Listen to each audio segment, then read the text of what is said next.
Okay, good afternoon. We are starting the Credit and Collection News podcast, and we are definitely honored today to have the founder and CEO of Spokeo Corporation, Harrison Tang, who also just spoke at the Credit and Collection News Conference. We had some great conversations while we were in Sonoma, and the more we talked, the more it seemed like a good idea to get together and talk a little bit on the podcast about what Spokeo is doing and what Harrison has been doing with Spokeo and how it's kind of changed over the years. And as we kind of talked, one of the things that we spoke about is Spokeo, the name is well known within the industry, but not a lot of people understand how it became infamous or famous. So we're going to talk a little bit about that and go through the whole process. So with that, let me introduce you to Harrison, and we're going to talk a little bit. And Harrison, why don't you go ahead and introduce yourself and talk a little bit about what you do for Spokeo, and let's go from there. Sure. Well, thank you, Steve, for having me and jumping on the podcast. It's an honor. I'm Harrison Tang. I'm the CEO and co-founder of Spokeo. Spokeo started back in 2006 as a social network aggregator. Over the years, through the twists and turns of the entrepreneurship journey, now we are one of the leading people search engine and identity verification service that organize about uh, 19 billion records now, actually. And we resolve it and link it into 600 million person entities to help about 14 to 15 million users a month to search, connect, verify, and know who they're dealing with. Let's talk a little bit about how you started because it's an interesting story. We kind of we started to talk about this in Sonoma, and which was kind of enjoyable because we had a glass of wine. But since we're actually doing this podcast in the morning, I don't think we're going to start with any wine this morning. But since we're not in Sonoma anyway, I think let's give people a little understanding of where how Spokeo kind of started and when how you guys got together and I don't want to take away from the story, so I'll let you tell it. So we started back in 2006, and at that time, it seems like every other month, a new social network would pop up and got VC funding and things like that. So we thought, and by the way, at that time, Facebook wasn't the biggest social network. It was MySpace, and Friendster is number two. And I think most of the younger people, they probably don't even know what Friendster is. But we thought that there's a unique opportunity if the social network landscape does not become like a monopoly. There's a unique opportunity to build a meta aggregator on top of all these social networks, specialized social networks, to help streamline people's digital lifestyle. So we actually built a prototype. We sent it to the press, and then GigaOM. It's a publication back in the day. I don't think it's still on. The GigaOM actually coined the term social network aggregator. So that's kind of how we got started. We got press. We thought we made it. The little thing that we didn't know and we learned over time is that press gives you a spike, but at some point you have to fall down to the earth, right? So we fell back to the earth, and then we are thinking about how do we actually monetize the service and keep the lights on. We put on Google AdSense and trying to monetize the service, and we realized that we can make about $4 a day. So one Starbucks coffee for four of us. So that obviously didn't work. So we have to figure out how do we actually keep the lights on, and then we try different things, and we kind of stumble into people search industry, and the kind of insight is that we realize that while basically nobody, very few people want to pay to kind of organize and streamline their own digital lifestyle across different social networks, people are willing to actually pay to search for other people's information. So that's kind of how we got to evolve. And we take the same technology, a social network aggregator, we kind of evolve it into a social search engine. And then we establish a foothold in this little niche, and then we start growing to people search engine identity platform. That's kind of how our journey has has become. Mhm. Fantastic. I know you had the you were at Stanford with your other cohorts when you kind of came up with this idea. Yeah, the truth is, people ask me like, how do you find the co-founders? The truth is, no one else wants to join, so it has to be my roommates, right? So like, imagine this is before the movie Social Network, so starting a company wasn't that sexy. Actually, most people go to Google and Facebook after graduations, or the iBanking. This is before the 2008 financial crisis, so investment banking is still a very hot thing. So it wasn't really that sexy to start a business, so no one wants to join. So I have to basically pressure my roommates and say, hey, basically my competitive advantage against the Google and Microsoft of the world is that I can leverage peer pressure and say, hey, if you don't join me, what kind of friend are you? So that's why all my roommates are Guilt like works really roommates. well, right? Yeah, I like that. You use a little guilt, little there. And then what about now you guys actually started where you were in your parents' was a basement? Yeah, Um yeah. It's not a dingy basement. So people think of the term like, oh, basement, and they try to glorify the stories. No, the truth is, it is in my parents' basement, but it's not a dingy basement. And then we started uh, in my parents' house because it's free. And then actually we got kicked out by my parents afterwards because what happens is that we when there are downtimes, you don't know what to do.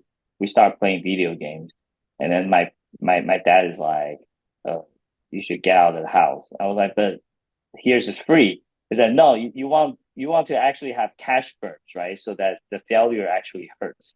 So they actually kick us out, and then we rented small office in Mountain View. So that's how we kind of graduated from my parents' house. Yeah. it's an amazing story, but like I said, it's good to hear because you've gone from you can call it the basement to the top of the industry and do that. And this year, where are you guys projected and as far as sales go and stuff this year? Yeah, we're doing more than 90 million today. Yeah. Yeah, that's pretty amazing going from the basement to 90 million. So hats off to you. That you're a great American story. I think you told my wife this when we were in Sonoma that when you came here, you did two things. You learned the language through. I'll let you tell the story how you learned the language because I thought that was a great story. My wife did too.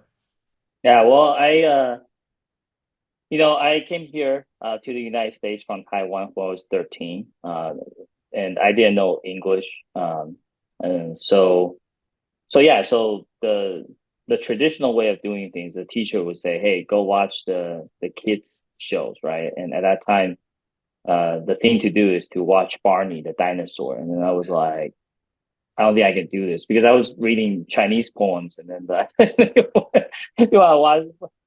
have to start watching like dinosaurs dancing without any plot or climax. It was really tough. So I started by basically copying dictionaries and reading Jane Austen. So why Jane Austen? The reason is because she loves to use SAT2 vocabularies, right? So Jane Austen is known to use very, for lack of a better term, flamboyant, uh, in some ways superfluous uh, vocabularies, and so it's a great opportunity to actually beef up your vocabularies. And if it takes you like literally 4 or 5 hours to read one page, and you can't really like understand the plot, right? Like you might as well just copying dictionaries or read Jane Austen because that's at least it sounds cool, cooler than watching a dinosaur Yeah, dancing on watching the TV. purple Yeah, dinosaur. There you go. I get yeah, it. uh-huh. Well, I love the story. I think, like I said, it's a nice success story to do that. And speaking of successes, let's talk a little bit about, what made Spokeo famous in the industry, and that's, obviously the court case that you guys won. So, without, getting onto all the boring details of a court case, um, talk a little bit about, how you guys, what kind of came of it, and how you became famous on that, and basically how you guys won the case to actually, so you could continue doing what you're doing today. Yeah, so the court case is called Spokeo versus Robin. So back in 2016, the Supreme Court of the United States ruled that a plaintiff um, must show concrete harm resulting from the statutory violation in order to kind of pursue the damage action in the federal court. So, in other words, you cannot just randomly sue someone without any proof of harm. So, yeah, it kind of makes common sense, right? And we're actually quite proud to represent small and medium-sized businesses to actually fight against frivolous lawsuits from kind of big class action law firms. So that's what the court case is about, and here's the truth. The truth is that a lot of it involves kind of naiveness and also luck, right? Imagine you were just out of college, like 3 4 years into the business. Because by the way, the court case took about a decade, right, to kind of Right, resolve. right, right.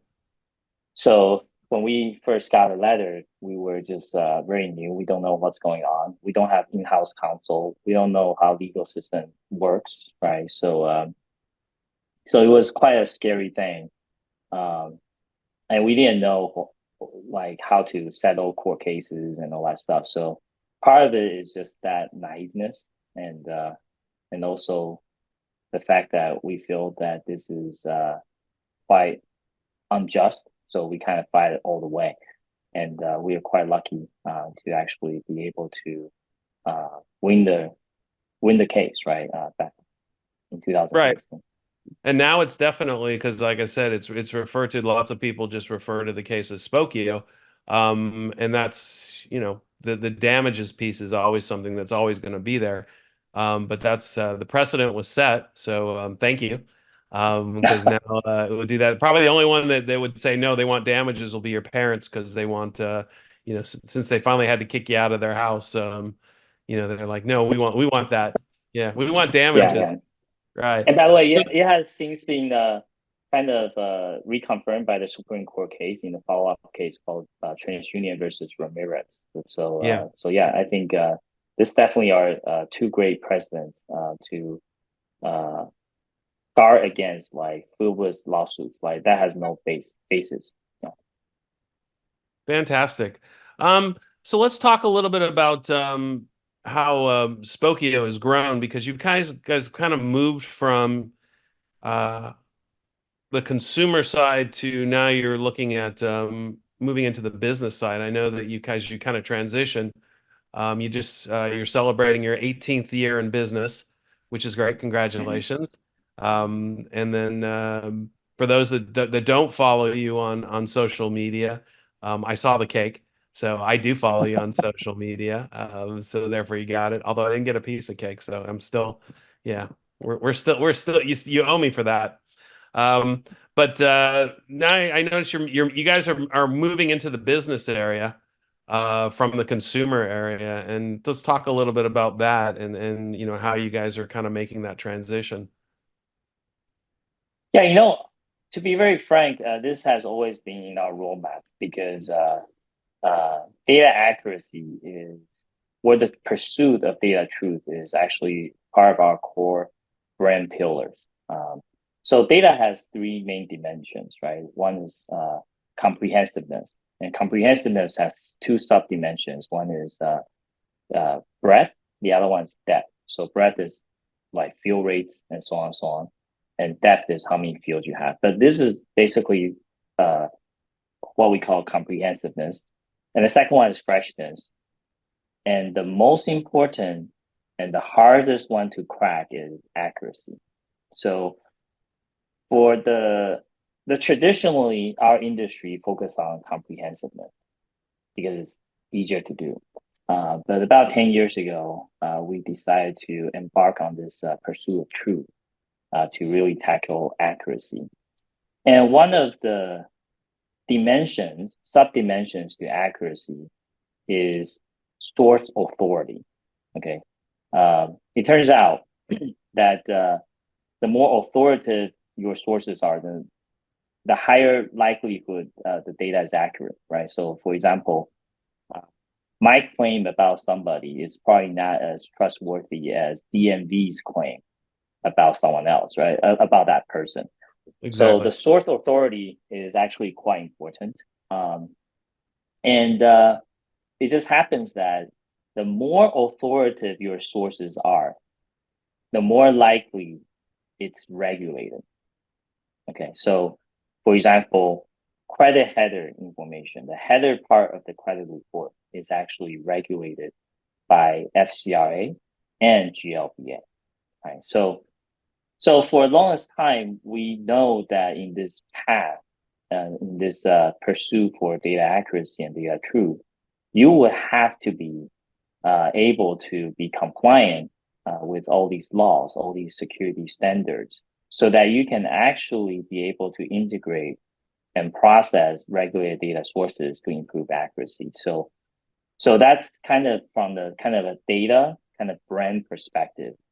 And in many ways, these B2B use cases, because a lot of these regulations, they are use case based, right? So Mhm. GLBA data cannot be seen by general public.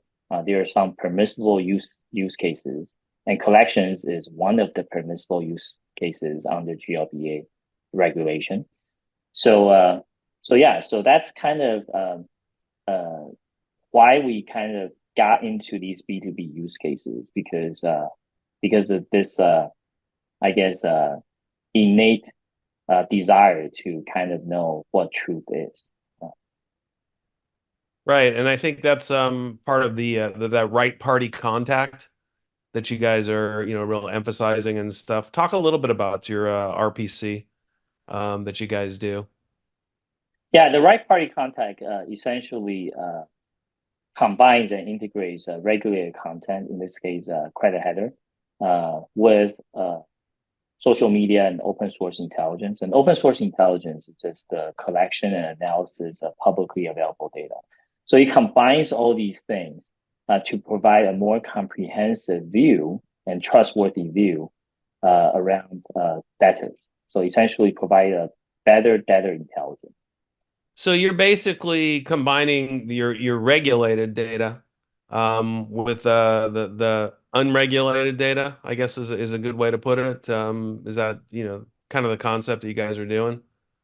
Yes, correct. Because one of the things people don't realize is that data world is kind of like puzzle pieces. Okay, so a lot of data categories they don't have um, natural what's called technical term is called foreign key primary key foreign key relationship. Basically, you don't have a database key that joins different tables. You don't have any of that. They are just distinct data sets where you have to create probabilistic rules to bring them and integrate them together. So one advantage of um, combining all these data categories is that you can have a more comprehensive insights, right, into the data or the data subject that you are looking into. Okay. What's down the road for Spokeo? I mean, what's the without letting out the secret sauce of what the the total part of what's going to happen, tomorrow and in the future. But where's Spokeo going? I mean, where are you driving? What's your end game to do this? Because obviously you've got a nice niche where you guys fit. But I know when you were speaking at the conference and stuff, it was interesting to hear kind of where you guys are going and particularly, how aware the regulators are about you guys, and watching you guys and seeing what's going. So what's next for you guys? Where are you going? Mm. So the end game is actually what's called self-sovereign identity. realizing self-sovereignty of billions of people's digital identities for the very, very first time. So actually, I do have a side job. So my side job is I co-chair the W3C Credentials Communities Group, which actually sets open standards, identity-related open standards, such as verifiable credentials, decentralized identifiers, secure data storage, Web3 ID, and so on, so on, so on.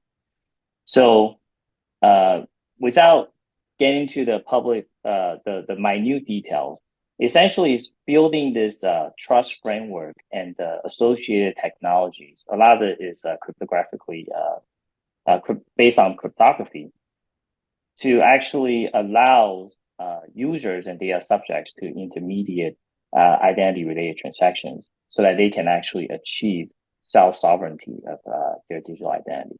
So that's actually our end goal, okay? And in this end goal, there's multiple different dimensions, right? So when we talk about identity, and identity is actually defined as accessible characteristics and attributes about a distinct entity. So there's three main dimensions to this. One is obviously data, characteristics, and attributes. So when we're talking about data integration, we talk about data accuracy, pursuit of truth. That's what we are investing in that dimension. The second dimension is actually the idea of existence, entity. What is being? You know, quoting Shakespeare, to be or not to be, that is the ultimate question, right? So, and associated technologies will be entity resolution, right? Your digital identity is actually an artificial construct. Okay, so that's another huge talk.